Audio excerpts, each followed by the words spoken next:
Right breaking news చూస్తున్నాం. అప్పట్లో సంచలనం రేపిన హైదరాబాద్ సెంట్రల్ యూనివర్సిటీ విద్యార్థి రోహిత్ వేముల ఆత్మహత్య కేసు మళ్ళీ హాట్ టాపిక్ గా మారింది. 8 ఏళ్లుగా సాగుతున్న రోహిత్ వేముల కేసును క్లోజ్ చేస్తున్నట్టు పోలీసులు న్యాయస్థానానికి తెలపడంతో మళ్లీ ఆందోళనలు షురూ అయ్యాయి. రోహిత్ ఆత్మహత్యకు వీసీ అప్పారావుకు ఎలాంటి సంబంధం లేదని పోలీసులు కోర్టుకు తెలిపారు. ఈ నివేదికను పరిశీలించిన న్యాయస్థానం విచారణ ముగిస్తున్నట్లు తెలిపింది. ఏమైనా అభ్యంతరాలుంటే దిగువ కోర్టుకు వెళ్లాలని సూచించింది.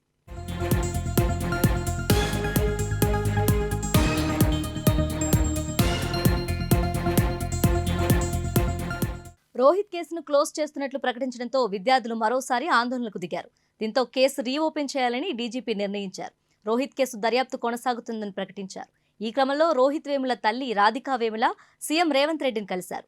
కేసును రీఓపెన్ చేసినందుకు సీఎంకు ధన్యవాదాలు తెలిపారు. తమకు న్యాయం జరిగేలా చూడాలని, ఘటనపై సమగ్ర విచారణ జరిపించాలని సీఎంకు వినతి పత్రం ఇచ్చారు. కాగా కేసు పునర్విచారణ చేపట్టామని, న్యాయం జరిగేలా చూస్తామని సీఎం హామీ ఇచ్చారు.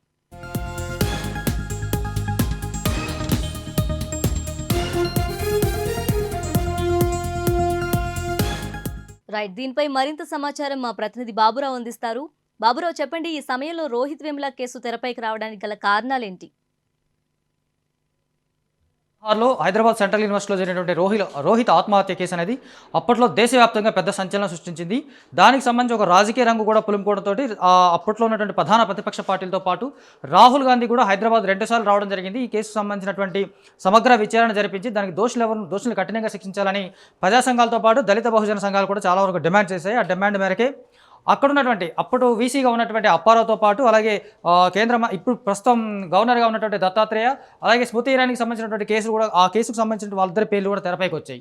అయితే అక్కడ జరిగిన విషయం ఏంటంటే ఆ టైంలో ఈ ఏఎస్ఏ అంబేద్కర్ స్టూడెంట్ అసోసియేషన్ అనే పేరు మీద అక్కడ ఉన్నటువంటి సెంట్రల్ యూనివర్సిటీలో ఉన్నటువంటి ఒక స్టూడెంట్ యూనియన్ సంబంధించినటువంటి కార్యకలాపాల్లో భాగంగా వీళ్ళు యూనివర్సిటీలో ఉన్నటువంటి సమస్యలను ప్రస్తావిస్తున్నారు, యూనివర్సిటీలో ఉన్న సమస్యలు హైలైట్ చేస్తున్నారనే కారణంతో వీళ్ళు కొంత కార్నర్ చేశారని, దాంతోపాటు ముంబై పేలులకు సంబంధించినటువంటి ఒక పర్సన్కి సంబంధించి ఉరిశిక్ష వేయడాన్ని వీళ్ళు నిరసించారని అంబేద్కర్ స్టూడెంట్ అసోసియేషన్ యూనివర్సిటీలో నిరసించి దాని ఉరిశిక్షను నిరసించి వాళ్ళ నిరసన కార్యక్రమం చేపట్టడానికి అప్పుడున్నటువంటి ఏబీవీపీ నేతలు దాన్ని అడ్డుకోవడం, వాళ్ళిద్దరి మధ్య రసాభాస జరగడం, వాళ్ళిద్దరి మధ్య సంబంధించినటువంటి ఇరుపక్షాలపైన కేసులు నమోదు చేయడం జరిగింది.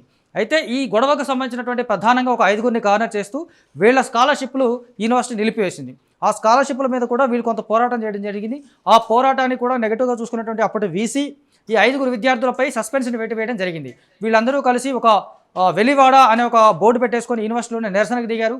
ఆ నిరసన తర్వాత అది కొంచెం తీవ్ర రూపం దాల్చడం, ఆ తర్వాత కలత చెందినటువంటి రోహిత్ వేముల తన ఆత్మహత్యకు కారణాలు పలానా అని చెప్తూ ఆయన ఒక సూసైడ్ లెటర్ రాసి ఆత్మహత్య చేసుకున్నాడు. ఆ ఆత్మహత్య దేశవ్యాప్తంగా సంచలనం సృష్టించడం, దానికి సంబంధించి ఒక కులం రంగు పులుముకోవడం, రోహిత్ దళితుడా కాదా అనే ఒక కొత్త చర్చ తెర మీదకి రావడం, దీనికి సంబంధించి ఈ రోహిత్తో పాటు అంబేద్కర్ స్టూడెంట్ అసోసియేషన్ యూనివర్సిటీలో దేశ వ్యతిరేక కార్యకలాపాలకు పాల్పడుతున్నారని చెప్పేసి స్మృతి ఇరానీ, దత్తాత్రేయ లాంటి వాళ్ళు దేశవ్యాప్తంగా ఒక ప్రెస్ మీట్లు పెట్టి మరీ చెప్పడంతో ఆ ఇష్యూ మరింత పెద్దగా అవడం, రాహుల్ గాంధీ హైదరాబాద్ రావడం. సో ఈ మొత్తం కోణంలో దానికి సంబంధించినటువంటి కేసు అయితే అప్పట్లో ప్రజా సంఘాలు కావచ్చు, దళిత సంఘాలు కావచ్చు, ప్రధాన ప్రతిపక్షాలు కావచ్చు, వీళ్ళందరి ఒత్తిడి మేరకు అప్పుడు కేసు నమోదైంది. ఆ కేసుకు సంబంధించినటువంటి తీర్పు ఇప్పుడు తెర మీదకి రావడం జరిగింది. అయితే ఈ ప్రస్తుతం ఏదైతే ఆ రోజు కాంగ్రెస్ పార్టీకి ఉన్నటువంటి రాహుల్ గాంధీ ఏదైతే ఈ ఆత్మహత్యకు సంబంధించి ఖండిస్తూ 2 సార్లు హైదరాబాద్ వచ్చాడు. ఇప్పుడు కాంగ్రెస్ పార్టీ రాష్ట్రంలో అధికారంలో ఉన్న టైంలో ఈ కేసుకు సంబంధించినటువంటి కొట్టివేయడం, దీనికి సంబంధించి ఈ రోహిత్ ఆత్మహత్య సాధారణమే తప్ప దీనికి సంబంధించి ఎలాంటి ప్రొవోకింగ్స్ లేవని చెప్పేసి కోర్టు సూచిస్తూ ఈ కేసును కొట్టివేయడం అనేది కొంత కాంగ్రెస్ పార్టీకి, ఇప్పుడు అధికారంలో ఉన్నటువంటి కాంగ్రెస్ పార్టీని కొంత ఇరుకున పెట్టే అంశమే అని చెప్పాలి. ఆ కోణంలో చూసుకున్నట్లయితే ఆ రోజు పోరాటం చేసినటువంటి కాంగ్రెస్ పార్టీ హయాంలోనే ఇప్పుడు కేసు కొట్టివేయడం జరిగింది కాబట్టి దళిత బహుజన సంఘాల నుంచి కూడా కొంత వ్యతిరేకత వస్తుంది. ఇదే అంశానికి సంబంధించి రోహిత్ వేముల తల్లి రాధిక సీఎం రేవంత్ రెడ్డిని కలవడం, తనకు న్యాయం చేయాలని చెప్పేసి కోరడం, దానికి సీఎం ఆమెకి హామీ ఇవ్వడం, ఆ తర్వాత డీజీపీ ఈ కేసును మళ్ళీ విచారణ చేస్తామని చెప్పేసి ఒక స్పష్టమైన ప్రకటన డీజీపీ ఆఫీస్ నుంచి రావడంతో కొంత వ్యవహారం సద్దుమణిగినప్పటికీ కూడా ప్రస్తుతం ఇది కాంగ్రెస్ పార్టీకి కొంత ఇరకాటం కలిగించే అంశమే.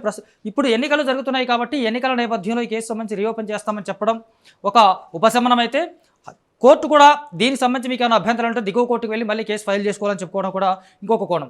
మొత్తంగా చూసుకున్నట్లయితే రోహిత్ వేముల కేసు దాదాపు 8 ఏళ్లుగా కొనసాగుతోంది. 8 ఏళ్ల తర్వాత వచ్చినటువంటి రిజల్ట్ తీర్పు ఏదైతే ఉందో అది చాలా వరకు ఆశాజనకంగా లేదు. ఇది పేర్లు ఉన్నటువంటి ఏదైతే ఆత్మహత్యకు సంబంధించినటువంటి ప్రేరేపించబడ్డారన్న వాళ్ళ పేర్లు ఏదైతే ఉన్నాయో వాళ్ళందరి పేర్లు వాళ్ళకి ఈ ఆత్మహత్యకి ఏ సంబంధం లేదు అని కోర్టు చెప్పడం కొంతవరకు ఏదైతే నిందితులుగా లేదా ఆత్మహత్యకు సంబంధించినటువంటి వాళ్ళ పేర్లు ఉన్నారో వాళ్ళకి వాళ్ళ కొంత సంతోషకరమైన విషయం అయినప్పటికీ కూడా ప్రస్తుతం కాంగ్రెస్ కొంతవరకు ఇరకాటం కలిగించే అంశమని చెప్పాలి. రైట్. అయితే రోహిత్ ఆత్మహత్యకు ఎవరు కారణం కాదని పోలీసులు అంటున్నారు. దీన్ని ఏ విధంగా అర్థం చేసుకోవచ్చు? నిజానికి అది చూసుకున్నట్లయితే ఆయన ఆత్మహత్య చేసుకున్నప్పుడు ఇప్పుడున్నటువంటి సిచ్యుయేషన్స్ని తను ఎదుర్కొన్నటువంటి పరిస్థితుల్ని, తన కులం కారణంగా తను ఎదుర్కొన్నటువంటి పరిస్థితుల్ని ప్రస్తావిస్తూ ఆ లేఖలో అనేక రాయడం జరిగింది. దాంతోపాటు వీసీ అప్పారావు ఏదైతే అప్పుడు ఉన్నాడో వీళ్ళ మీద పూర్తిగా నిర్బంధం చేశారు, ఏకపక్షంగా వీళ్ళ పట్ల వ్యవహరించారు, క్యాస్టిజం చూపించారు మా మీద, ఏదైతే ఈ క్యాస్టిజం చూపిస్తూ తక్కువ జాతి వాళ్ళు అంటే మమ్మల్ని అవమానించారని చెప్పారు. అవమానాన్ని తట్టుకోలేక నేను ఆత్మహత్యకి కొంత పాల్పడడానికి, ఆత్మహత్య చేసుకోవడానికి అదొక రీజను.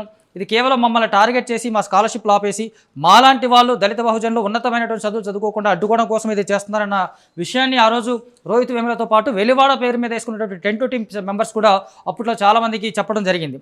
ఆ విషయాన్ని పరిగణలో తీసుకొని ఈ ఆత్మహత్యకు సంబంధించినటువంటి పేర్లకు సంబంధించి అప్పారావు పేరు ప్రధానంగా స్పష్టంగా తెరపైకి వచ్చింది. ఆ తర్వాత ఆయన నిరసిస్తూ యూనివర్సిటీలో కూడా అనేకమైనటువంటి నిరసన కార్యక్రమాలు జరిగాయి. ఆయన చర్యలను కానీ ఆ తర్వాత అంతకుముందు అతను చేసినటువంటి కొన్ని కార్యక్రమాలని ప్రస్తావిస్తూ రోహిత్ వేముల ఆత్మహత్య తర్వాత అప్పారావును వీసీగా కొనసాగించొద్దని కూడా చాలా వరకు నిరసనలు, ఆందోళనలు కొనసాగినాయి. బట్ అట్లా చూసుకున్నప్పుడు ఖచ్చితంగా ఇది పోలీసులు ఇందులో ఎవరి పాత్ర లేదు అని చెప్పడం అనేది వాళ్ళ ఇన్వెస్టిగేషన్ సంబంధించినటువంటి ఇష్యూ కాబట్టి ఫర్దర్గా దీనికి సంబంధించి మళ్ళీ రీఇన్వెస్టిగేట్ చేస్తామంటున్నారు. దాంట్లో మరి ఏమైనా కొత్త విషయాలు తెలియవచ్చా లేదా ఈ కేసు ఇలాగే ముగిసిపోతుంది అనేది మనం చూడాల్సి ఉంటుంది. తేజస్వి. రైట్. అయితే కేసు రీఓపెన్ చేయాలని తాజాగా పోలీసులు నిర్ణయించారు. ఈసారి విచారణ ఏ కోణంలో జరిగే అవకాశం ఉంది బాబురావు? రైట్. మళ్ళీ సేమ్ మొదటి నుంచి ఈ కేసు మళ్ళీ రీఓపెన్ చేసినప్పుడు మొదటి నుంచి ఇన్వెస్టిగేషన్ స్టార్ట్ అవుతుంది. కాకపోతే ఇదంత ఈజీ ప్రాసెస్ అయితే కాదు. ఎందుకంటే 2016లో ఏదైతే స్టూడెంట్స్ ఉన్నారో వాళ్ళందరూ ఇప్పటికీ యూనివర్సిటీలో ఉంటారని చెప్పలేం. అప్పుడున్నటువంటి సిచ్యువేషన్స్ మళ్ళీ ఇప్పుడు అదే స్థాయిలో యూనివర్సిటీలో ఉంటాయని చెప్పలేం. కాబట్టి ఖచ్చితంగా ఈసారి రీఓపెన్ చేసినప్పటికీ కూడా కేసు స్పష్టంగా ఏదైతే నిందితులుగా పేర్కొన్నారో లేదా ఎవరైతే ఆత్మహత్యకు ఇండైరెక్ట్గా రీజన్ అయ్యారని చెప్తున్నారో వాళ్ళకు సంబంధించి కూడా ఈ కేసు స్పష్టంగా ముందుకెళ్లే అవకాశం చాలా తక్కువగా ఉంటుంది. అప్పుడున్న సిచ్యుయేషన్స్ ఇప్పుడు ఉండవు, లేదా ఇప్పుడున్నటువంటి రాజకీయ కోణాలు కావచ్చు, లేదా యూనివర్సిటీలో ఉన్నటువంటి యూనిట్స్ మధ్య జరిగినటువంటి ఇష్యూస్ కావచ్చు, ఇవన్నీ చూసుకున్నప్పుడు ఎగ్జాక్ట్గా మళ్ళీ ఇన్వెస్టిగేషన్ చేస్తున్నప్పుడు అప్పుడున్నటువంటి స్పష్టమైనటువంటి ఆధారాలు మళ్ళీ లభించే అవకాశాలు చాలా తక్కువగా ఉంటాయి. ఒకవేళ వచ్చినప్పటికీ కూడా వీటిని కూడా ప్రభావితం చేశారు అని చెప్పి అవతల పక్షం మళ్ళీ చెప్పుకునే దానికి కూడా ఇంకొక స్పేస్ ఉంటుంది. కాబట్టి రోహిత్ వేముల ఆత్మహత్యకు సంబంధించినటువంటి కేసు ఇప్పుడప్పుడే తేలుతుందని మనం అనుకోలేం.